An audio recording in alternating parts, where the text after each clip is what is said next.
모셨습니다. 반갑습니다. 홍일학 전 국회의원이 참석하였습니다.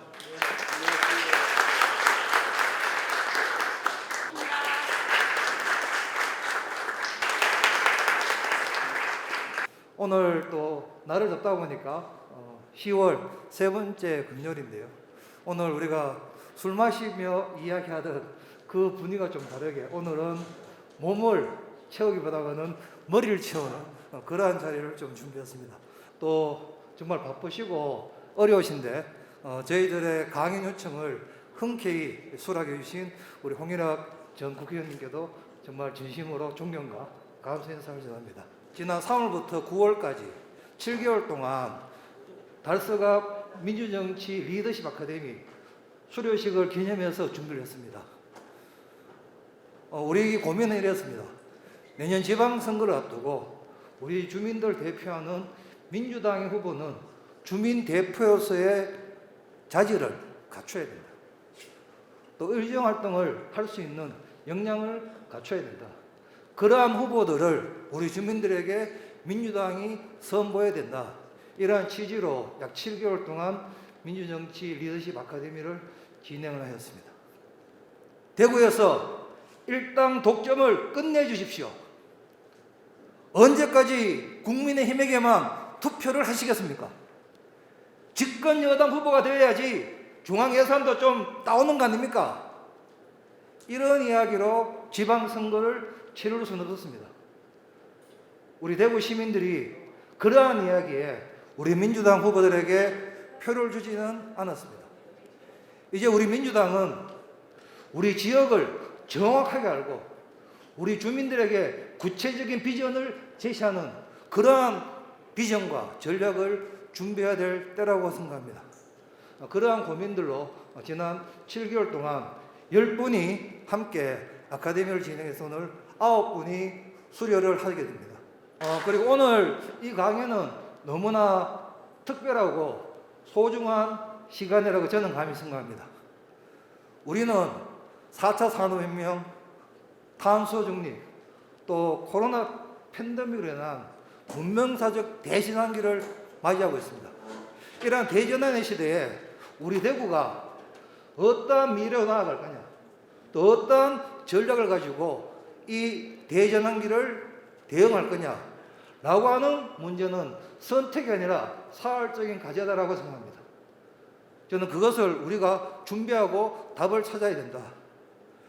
그래서 오늘 누구보다도 대구에 대해서 가장 많은 관심과 또 가장 많은 애정과 또 가장 많은 고민을 하고 계시는 홍일학 전 국회의원님을 강사로 모셨습니다.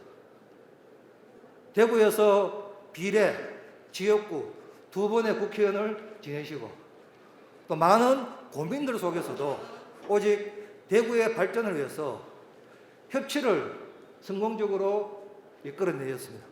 또 대구시 경제부시장을 맡아서 대구 도심융합특구, 상급 로보티스 필드, 치손 이전 같은 굵직굵직한 현안들을 진두지휘하시고 또 대구의 미래 먹거리를 준비하셨던 분이 바로 홍일학 전 국회의원님이시자 전 대구시 경제부시장이었습니다.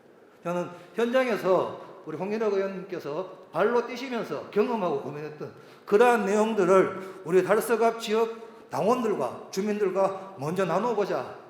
그래서 우리가 알고 함께 실천하고 함께 대구를 그 누구의 도움이 아니라 우리 당원들, 우리 대구 시민들, 우리 민주당을 함께하고자 하는 많은 지지자들과 함께 우리 손으로 대구를 바꾸는 전략을 이제 우리가 준비해야 된다라는 생각을 합니다.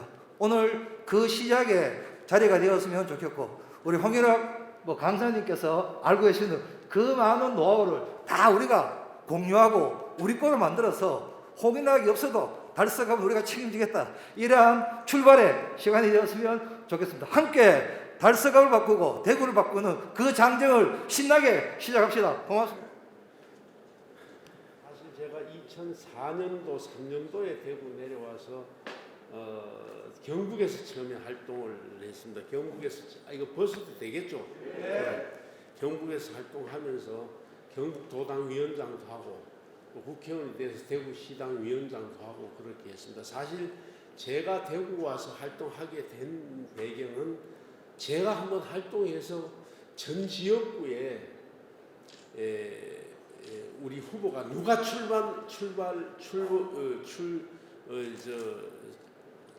출마하더라도 15%는 받도록 만드는 풍토를 만들어야 되겠다. 그리고 제가 도지사 출마하면서 제가 했던 얘기가 한 명이라도 우리 당을 지지하는 분이 있으면 기표할 수 있는 공란이라도 하나 만들어야 되지 않겠나 그런 결심을 하고 정치를 시작했다는 말씀을 드립니다. 제가 느꼈던 것이 뭐냐면 우리가 사실 그간에 너무 우리가 잘하고 있는 것이 뭔지를 모른다는 생각을 했어요. 하고 싶은 것만 굉장히 많이 했는데 그렇게 하다 보니까 모든 뭔가 정책을 세웠던 것이 곳곳에서 분산되어 있고 파편화되어서 이렇게 묶지 못하고 있다 이런 생각을 해서 이걸 어떻게 할 것인가 하는 고민을 많이 했습니다. 그리고 인프라를 하겠다 그러면 운영비를 생각하지 않고 그냥 그 센터를 짓겠다 그래서 계속 짓고 이렇게 했던 경향이 있어서 그래서 굉장히 걱정을 했다는 말씀을 드리고요.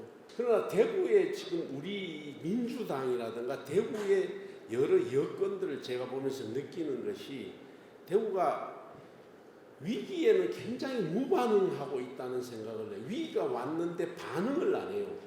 그런데 변화를 해야 되는데 감각이 없어 보이고 그 다음에 미래에 대해서는 무관심해요.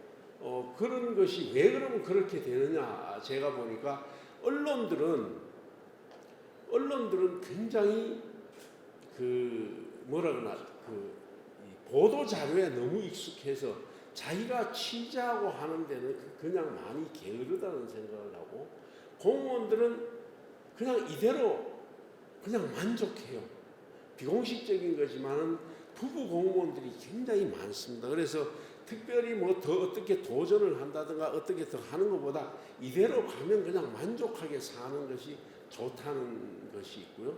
정치인들은 여러분 잘 알다시피 그냥 마냥 행복하지요. 그냥 공천만 받으면 당선되니까 이런 분위기에서 이게 이제 사설이 나왔던 건데요. 이게 문재인 정부가 출범한 2016년 대구의 SOC 국비 지원액이 전남 3,612억보다 훨씬 적었다. 이게 출범. 여기 오류가 있나요? 못 발견했어요? 이게 2016년도에 출범한 2016년에 출범한 문재인 정부라고 얘기하죠.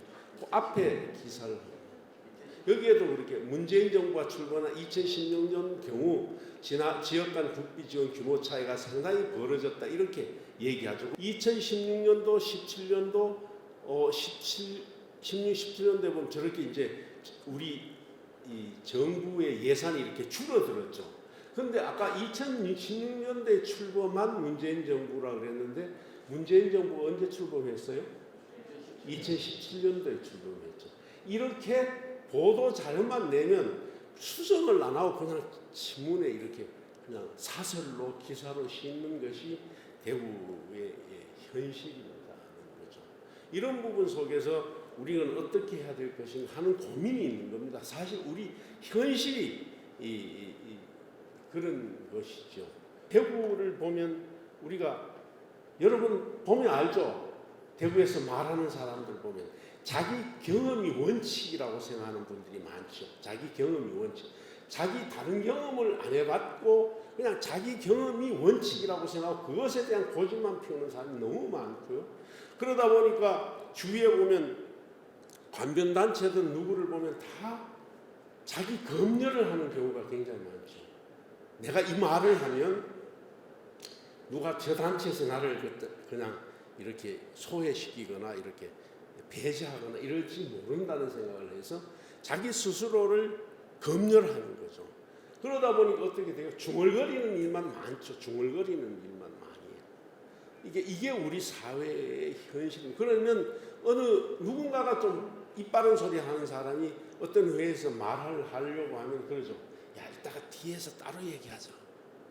이 공개적으로 어떤 얘기를 해서 자기 얘기를 의견을 피력하면서 그것을 교정하거나 다른 사람이 어떻게 생각하는가에 대해서 생각을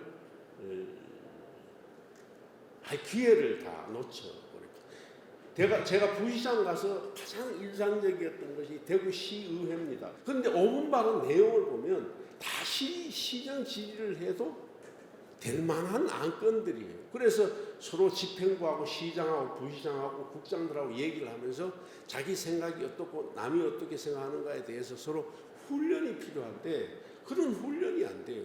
훈련이 안 되다 보니까 상대방이 어떻게 생각하는지 모르고 또 설득할 기회를 놓치고, 그러니까 설득할 기회를 놓치고 훈련이 안 되니까 중앙에 올라가서 예산을 가져와야 되겠다고 생각하고 올라간 사람이 상대방이 약간의 반론만 제기하면 설득이 안 되죠.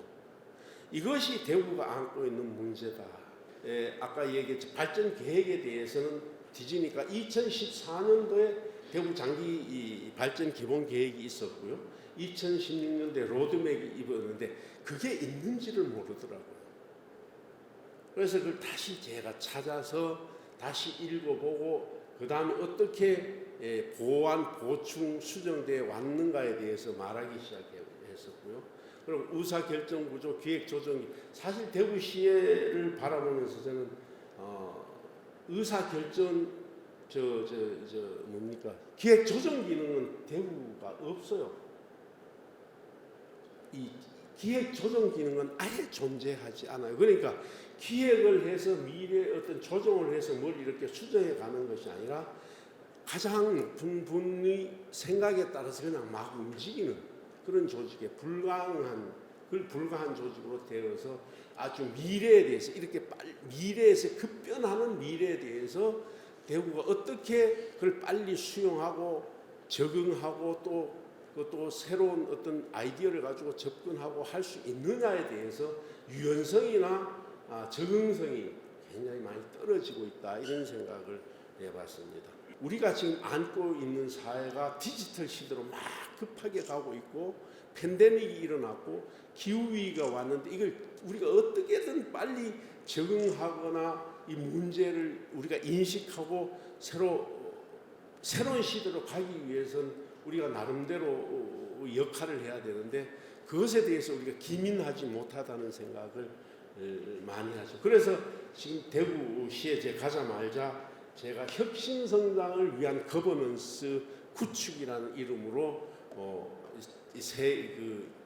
정책 플랫폼을 만들자. 정책 플랫폼을 만들자고 얘기했을 때는 제가 무슨 얘기를 하는가? 대구는 지식 역량은 굉장히 있는 도시예요. 대학이 굉장히 많지 않습니까?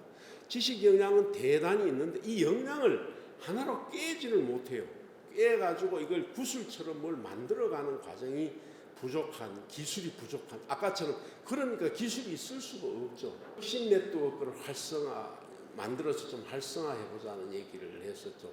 근데 혁신 네트워크는 대구가 가지고 있는 혁신 총량이 굉장히 적습니다. 다른 시도에 비해서. 기업의 니즈 발굴과 방향 제시를 하자. 정책이 기업의 니즈, 시민의 니즈와 맞아떨어졌을 때 그것이 새로운 역량을 발휘하고 뭔가 새로운 으쌰으쌰가 되는데 이게 괴리됐을 때는 아무것도 아니지 않느냐.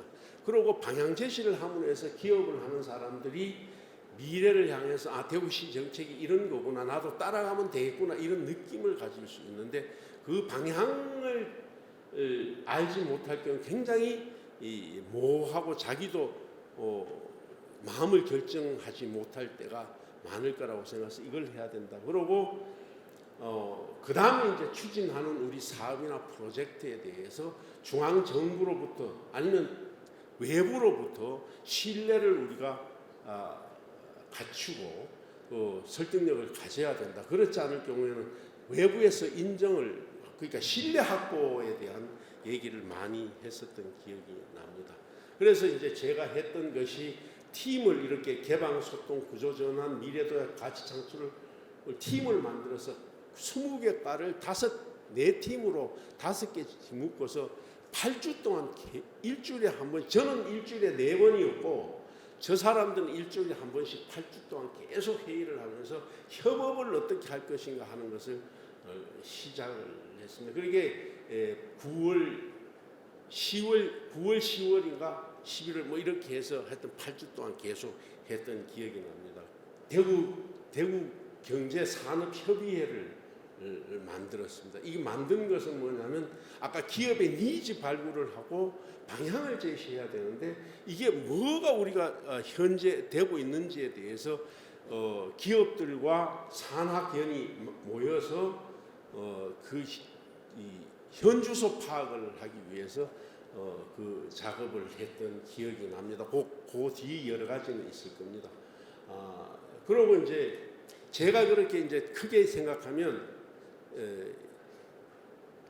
혁신성장을 위한 거버넌스를 만들겠다고 8월 달에 발표하고 올 1월 달에 시민 중심 탄소 중립 건강도시를 만들자라고 제의를 하고 6월 달에 제가 이걸 했습니다. 골목과 청년의 결합 대구가 실험실이라는 얘기를 했고요. 4번째 데이터 도시 이렇게 했는데 앞에 2번은 실제적으로 가동이 됐고 그 다음에 청년과 골목에 대한 결합에 대한 얘기는 지금 막 추진 중입니다. 추진 중이고 데이터 도시는 말은 제시를 했는데 잘 안 됐다는 말씀을 드리고요. 그래서 이렇게 진행을 해오면서 하나하나 이렇게 해왔고요. 그 다음에 이제 토론회를 해야 되고 간담회를 해야 되고 논쟁을 해야 된다고 생각을 했기 때문에 오늘의 생각 나눔이라고 해서 매주 화요일 날 4시 반에 각 과가 돌아가면서 자기 과에서 하고 있는 정책에 대해서 발표하게 했습니다. 이걸 하게 한 동기는 뭐냐면 발표를 하면 3가지 정도의 유리한 점이 있습니다. 하나는 내가 하는 우리 과가 하는 정책의 좌표 그리고 위치 이게 옳고 잘못 수정해야 될 것이 있나 없나를 전문가들을 불러서 같이 토론회를 하는 과정이죠. 그렇게 하면서 그 좌표나 옳고 그름 그 다음에 위치 파악을 하는 게 중요하고 그 다음에 뭐가 중요한 거냐면 대구시가 무엇에 관심이 있다는 것을 외부에 알려야 됩니다. 그러니까 중앙에 있는 전문가든 대구시에 있는 교수들 전문가, 대구시가 뭐에 관심이 있다는 것을 알리는 계기가 되는 거고 3번째는 그 전문가들과의 네트워크를 형성하는 거죠. 네트워크가 형성되어야 이 사람들이 대구시가 그분들이 어떤 사람들인가 하면 무슨 공모 사업이나 뭔가 있을 때 그분들이 다 평가위원으로 들어갈 수 있는 사람들이에요. 그런데 우리 그런 걸 안 하고 나면 공모를 하고 나면 공모한 뒤부터 누가 평가위원인가 파악해가 찾아다니면 전화도 안 받죠.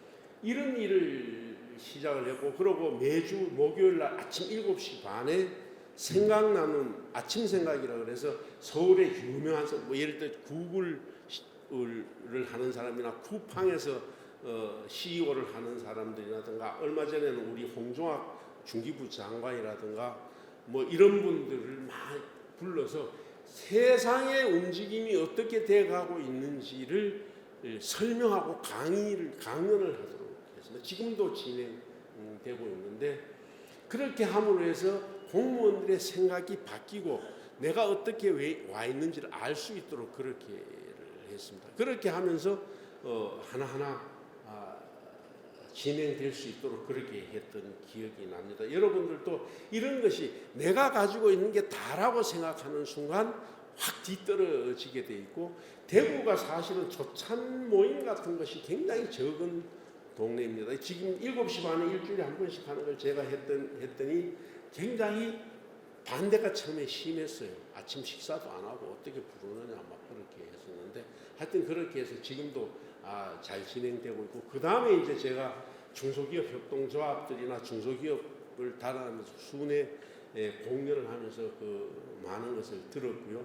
지역 대학들하고도 얘기하고 특히 우리 조달청, 국세청, 노동청, 중기청 이런 청장들을 한 자리에 다 모아서 기업하고 간담회를 했습니다. 제가 왜 그렇게 했는가 하면 어떤 분들은 세금 문제에 대해서 굉장히 많이 얘기를 제가 기업들을 만나면 많이 얘기하고 세금 문제에 대해서 불만을 얘기하고 문재인 정부 세금에 대해서 뭐 불평불만이 많아서 이렇게 모임을 했더니 국세청장한테 질문하는 사람이 한 사람도 없어요. 그래서 내가 국세청장 보고 아니 사실 왜 그 국세청장 세금에 대해서 불만을 제가 간담회 때 억수로 많은데 왜 청장님한테 질문하는 사람이 없어요? 그랬더니 사실 대구에는 저한테 직접 얘기할 만한 큰 회사가 없다.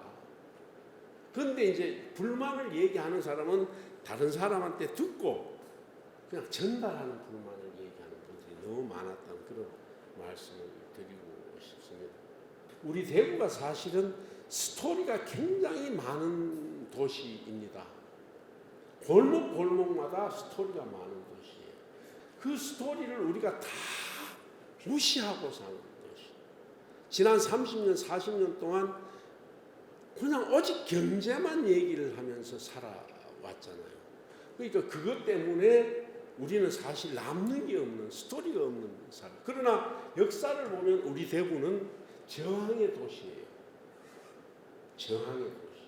일제뿐만 아니라 그 이전에부터 저항의 도시였고 그 다음에 포용의 도시예요.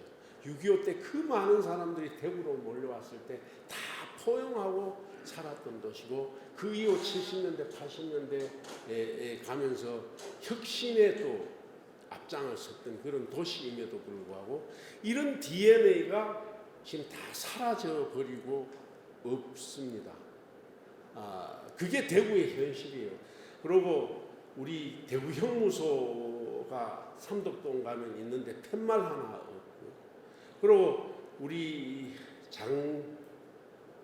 우리 독립투사 이름이 갑자기 이름을 잊어먹었는데 우리 이 부산에 있는 그 똑같은 일을 하셨던 분들은 부산에 이렇게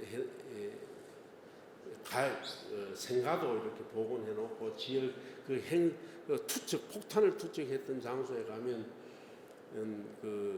뭔가 표말도 있고 그런데 대구는 그런 표말도 그분한테 없어요. 그러니까 우리는 역사를 다 지운 도시에 지나지 않는. 그래서 우리는 스토리가 없는 도시가 되어가고 있다는 것이 굉장히 아쉬운 거예요. 그래서 우리는 사실 대구의 문화, 역사를 새로 세워야 되고 그래야 우리의 자부심과 자존심을 세워갈 수 있다는 생각을 합니다. 경제가 지난 30년, 40년 동안 우리가 경제에 대해서 그렇게 노력을 했는데 변화된 게 없지 않습니까? 그래서 제가 무슨 얘기를 하는가 하면 과거 3, 40년 동안 대구시장, 국회의원, 구청장 어느 한 분이라도 훌륭하지 않는 분은 없다. 다 훌륭했지만 왜 대구가 아직도 이 모양 이 꼴이라고 생각하느냐. 그 이유 그게 뭔가 우리 생각하면 변화하지 않았기 때문에 한마디로 일당 독점이었기 때문에 그런 거죠. 훌륭한 사람이 아무리 있어도 경제만 얘기 계속하고 그 틀 안에 박혀있는 순간 우리는 새로운 변화와 미래에 대한 혁신으로 나갈 수 없다는 그 한계가 충분히 있다는 것을 우리는 인식을 해야 됩니다. 그리고 기업들에 대해서나 산업에 대해서 우리는 계속 산업에 대해서 얘기를 하고 또 기업에 대해서 얘기했지만 이제 저는 비즈니스를 해야 된다고 얘기를 하는 이유 중에 하나가 협업을 해야 된다. 이제 서로 간에 회사와 회사가 모여서 서로 협업하고 얘기하고 그 다음에 또 다른 ABC 회사가 또 모여서 또 얘기하고 이렇게 해서 프로젝트를 해야지 기업에 한 기업을 이렇게 중심으로 키워야 된다. 큰 사업을 유치해야 된다는 시대는 이제 갔다. 그래서 유연성 있게 비즈니스 프로젝트를 할 수 있도록 하고 프로젝트를 만들어 오는 어떤 분들에게는 시가 지원할 수 있도록 그렇게 해야 된다. 이런 말씀을 많이 드렸던 기억이 납니다. 지금 여러분들도 그런 측면에서 유연하게 접근하고 이렇게 해야 된다는 말씀을 드립니다. 그리고 대구에 대한 미래에 대해서는 사실 저는 세 가지를 얘기를 했습니다. 청년 골목 출향이 청년들이 대구에 머물 수 있도록 해야 된다. 그 방법이 뭘까 고민해야 되고, 대구는 골목 도시입니다.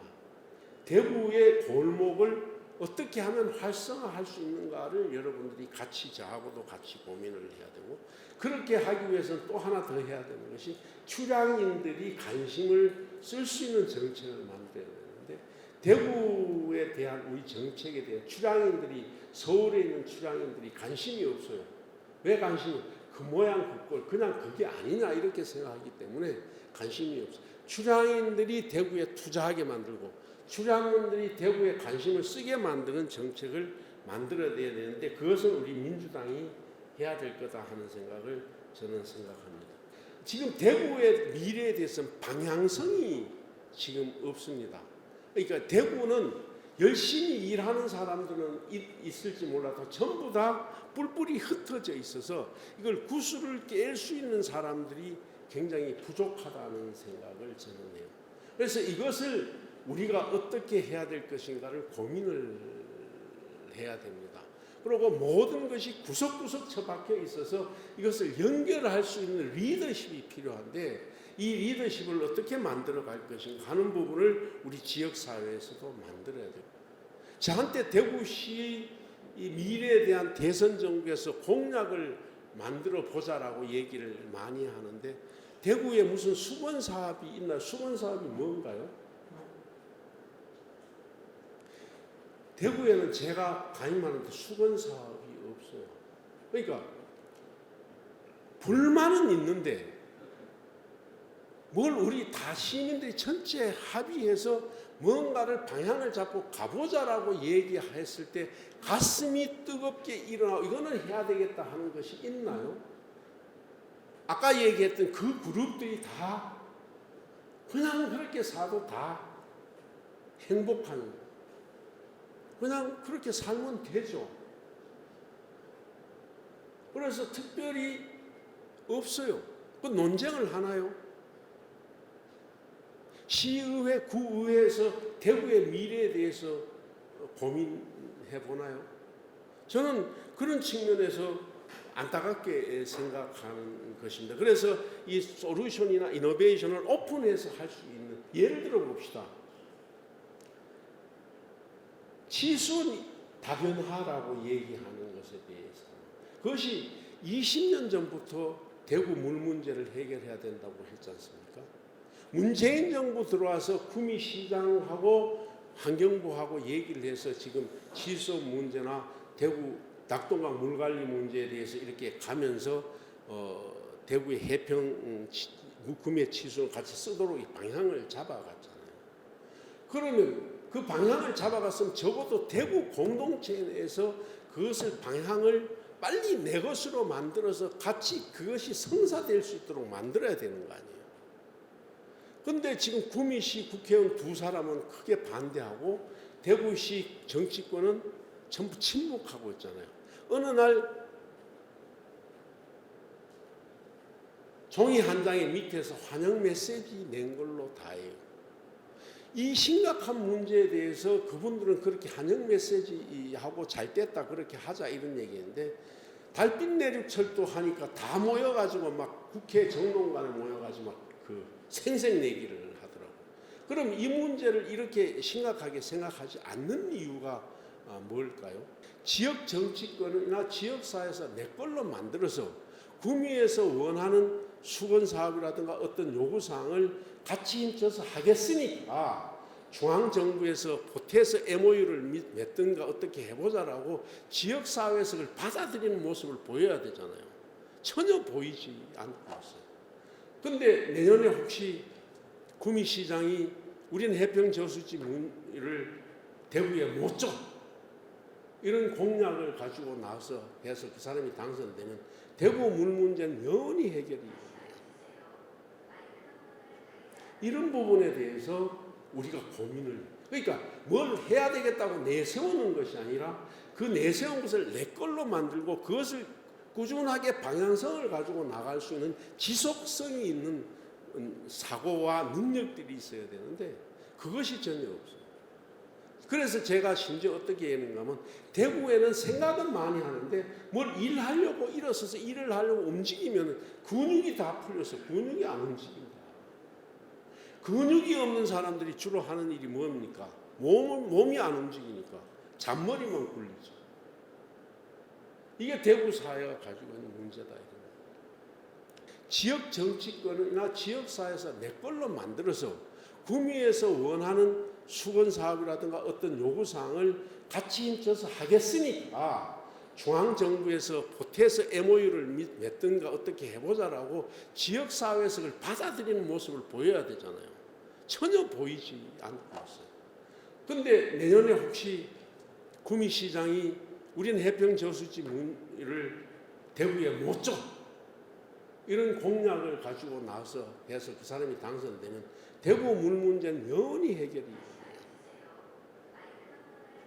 이런 부분에 대해서 우리가 고민을 그러니까 뭘 해야 되겠다고 내세우는 것이 아니라 그 내세운 것을 내 걸로 만들고 그것을 꾸준하게 방향성을 가지고 나갈 수 있는 지속성이 있는 사고와 능력들이 있어야 되는데 그것이 전혀 없어요. 그래서 제가 심지어 어떻게 했는가 하면 대구에는 생각은 많이 하는데 뭘 일하려고 일어서서 일을 하려고 움직이면 근육이 다 풀려서 근육이 안 움직입니다. 근육이 없는 사람들이 주로 하는 일이 뭡니까? 몸이 안 움직이니까 잔머리만 굴리죠. 이게 대구 사회가 가지고 있는 문제다. 지역 정치권이나 지역사회에서 내 걸로 만들어서 구미에서 원하는 수건 사업이라든가 어떤 요구사항을 같이 힘써서 하겠으니까 중앙정부에서 보태서 MOU를 맺든가 어떻게 해보자라고 지역사회에서 그걸 받아들이는 모습을 보여야 되잖아요. 전혀 보이지 않고 있어요. 근데 내년에 혹시 구미시장이 우리는 해평저수지 문을 대구에 못 줘. 이런 공약을 가지고 나서 해서 그 사람이 당선되면 대구 물 문제는 영원히 해결이 돼요. 이런 부분에 대해서 우리가 고민을 그러니까 뭘 해야 되겠다고 내세우는 것이 아니라 그 내세운 것을 내 걸로 만들고 그것을 꾸준하게 방향성을 가지고 나갈 수 있는 지속성이 있는 사고와 능력들이 있어야 되는데 그것이 전혀 없어요. 그래서 제가 심지어 어떻게 했는가 하면 대구에는 생각은 많이 하는데 뭘 일하려고 일어서서 일을 하려고 움직이면 근육이 다 풀려서 근육이 안 움직입니다. 근육이 없는 사람들이 주로 하는 일이 뭡니까? 몸이 안 움직이니까 잔머리만 굴리죠. 이게 대구 사회가 가지고 있는 문제다. 군의가 하기로 했고 이 얘기를 하고 있죠. 봐요? 옮기기로 했죠. 했으면 지금 군공항 이전에 지원에 관한 특별법에 의해서 기부대 양려 방식으로 했으면 이걸 신공항을 민간공항을 따로 뜯어내서 어떻게 할 수 있는 일이 아니잖아요. 여러분들 이거는 군공항 이전은 그 전체 법에 의해서 민간공항도 같이 가게 돼 있는 겁니다. 가덕도 신공항하고는 체계 자체가 틀리는 일이어서 그런데 우리는 계속 신공항 이전 특별법을 만들어서 하자고 그러는데 그것을 10만 명 서명 받아서 하는데 그것이 잘 안 돼요. 그것은 경상북도에서는 그렇게 하고자 하는 논리가 있어요. 왜냐하면 공항 옮기고 공항 옆에 도시를 만들겠다는 건데 그래서 시끄러워서 도시만 나가는데 거기 왜 또 도시 만들려고 또 그러느냐고 내가 그런 얘기예요. 그러면 군공항 이전에 관한 지원에 관한 특별법을 빨리 개정해서 기부대 양려 방식인데 돈이 이 후적지 개발하는데 돈이 예를 들어서 10조 내지 7조 나오는데 공항을 새로 만드는 것이 15조가 나오면 5조가 부족하잖아요. 이것을 빨리 국고로 지원할 수 있는 법으로 만들어야 되는 거고 그 법을 만들 수 있는 기회가 대선 정국이에요. 그것을 수원하고 광주하고 힘을 합쳐서 그러니까 우리나라 전체 군공항이 20몇 군데가 있대 정확하게 모르겠는데 있는데 그걸 다 국고를 지원할 수는 없지 않습니까? 그래서 대도시에 있는 대구, 수원, 광주에 있는 것을 옮길 땐 지원한다든가 서로 합의해서 대선 후보들한테 여야 후보들 압박을 가하고 이걸 빨리 지원하게 공약화시키고 이런 방법으로 어떤 일을 해야 되는데 이걸 안 하고 있어요. 들어보셨나요? 그냥 국회 가가지고 뭐 이렇게 하는 것만. 이걸 우리가 그걸 해서 압박을 가해서 그것을 개정할 수 있도록 해야 예를 들어서 이쪽에 10몇 조 들어가고 이쪽에 10조가 안 되게 들어가면 한 4, 5조 부족한 걸 국고로 해야 되는데 그 돈이 안 나오면 민간 사업자들이 들어오지를 않습니다. 들어오지 않으면 무산되는 거죠. 이런 것에 대해서 우리가 실제적인 일을 해 나가야 되는데 모든 것을 그냥 이 손들고 계속 얘기하면서 제가 국회에 있을 때 가장 힘들었던 것이 포항 지진에 관한 특별법 제정을 하는데 한번 보세요. 그걸 빨리 어떻게 해서 문재인 정부가 그것이 인재라고 진짜 다른 정부 같은 인재라고 얘기를 안 합니다. 그냥 덮어놓지. 그렇게 했으면 빨리 어떻게 수습을 했어야 되는데 돌아가면서 도의원들 돌아가면서 뭐 피켓팅 하면서 말이지 뭘 하라고 막 그 하는 거 보고 내가 이렇게 해서는 문제 해결이 안 된다. 그래서 그 법이 지금 만들어져 있지만 제대로 만들지 못해서 지금도 포항 시민들은 고생하고 있는 거예요. 그럼 포항시장은 그때 그걸 그렇게 해가지고 막 3만 명 모아놓고 규탄 대회를 하지 말고 시민들이 피해를 본 것을 사진을 다 찍어서 가지고 있었으면 그거 다 지금은 보상되는 거예요. 근데 그거 다 없어져요. 지금 시민들은 억울해하면서 얘기를 하는 거죠. 뭐 할 말이 저는 많지만 그래서 실질적으로 실무적이면서도 그런 일을 해낼 수 있는 리더십이 필요한 겁니다. 그런데 우리는 그런 리더십을 만들지 못했어요. 그래서 굉장히 어렵게 저는 생각을 하고요. 그래서 앞으로는 리더십은 실무형 리더십이 필요하다. 저는 생각하고 대통령도 실무형이어야 한다. 문제 파악을 그냥 감각적으로도 빨리 하고 그것을 대화를 통해서 뭐가 문제를 자기가 예를 들어서 대통령이나 시장이 계속 헬로하고 다니면서 인사만 하고 다니면 뭔 의미가 있겠어요. 지금 대구의 대법원 유치를 지금 얘기를 제가 하고 있는데 이거 이재명 대선 후보의 공약이 될 수 있도록 지금 노력을 하고 있고요. 대구시장도 언제 언급한 적이 있고 대구는 이제 대법원이 옴으로 해서 여러 가지 법의 도시로서의 위치를 파악하자. 그런데 제가 얘기하는 것은 이것도 지금 민간에서 모여서 어떤 얘기를 하고 토론도 하고 뭔가를 만들어 가야 되는데 우리 이건희 미술관처럼 뭐 또 이렇게 하니까 그냥 난리치고 얘기하고 뭐 이렇게 끝내는 이런 그냥 단발마적인 행동은 그만하고 우리가 장기적으로 우리가 어떻게 가야 되겠다는 방향을 제시하고 그것을 토론하고 이렇게 꾸준하게 지속 가능하게 가는 그러한 우리 분위기를 만들어 가야 한다는 사실을 말씀드리고 싶습니다. 그래서 굉장히 어렵게 저는 생각을 하고요. 그래서 앞으로는 리더십은 실무형 리더십이 필요하다. 저는 생각하고 대통령도 실무형이어야 한다. 문제 파악을 그냥 감각적으로도 빨리 하고 그것을 대화를 통해서 뭐가 문제를 자기가 예를 들어서 대통령이나 시장이 계속 헬로하고 다니면서 인사만 하고 다니면 뭔 의미가 있겠어요. 지금 대구의 대법원 유치를 지금 얘기를 제가 하고 있는데 이거 이재명 대선 후보의 공약이 될 수 있도록 지금 노력을 하고 있고요. 대구시장도 언제 언급한 적이 있고 대구는 이제 대법원이 옴으로 해서 여러 가지 법의 도시로서의 위치를 파악하자. 그런데 제가 얘기하는 것은 이것도 지금 민간에서 모여서 어떤 얘기를 하고 토론도 하고 뭔가를 만들어 가야 되는데 우리 이건희 미술관처럼 뭐 또 이렇게 하니까 그냥 난리치고 얘기하고 뭐 이렇게 끝내는 이런 그냥 단발마적인 행동은 그만하고 우리가 장기적으로 우리가 어떻게 가야 되겠다는 방향을 제시하고 그것을 토론하고 이렇게 꾸준하게 지속 가능하게 가는 그러한 우리 분위기를 만들어 가야 한다는 사실을 말씀드리고 싶습니다. 네, 국가로봇 테스트필드도 만들었습니다. 그래서 제가 이걸 만들면서 제가 제일 먼저 한 게 뭡니까? 우리 자율주행 시험장, 자율주행 달서 있죠, 그죠? 그 자율주행 시험장인가?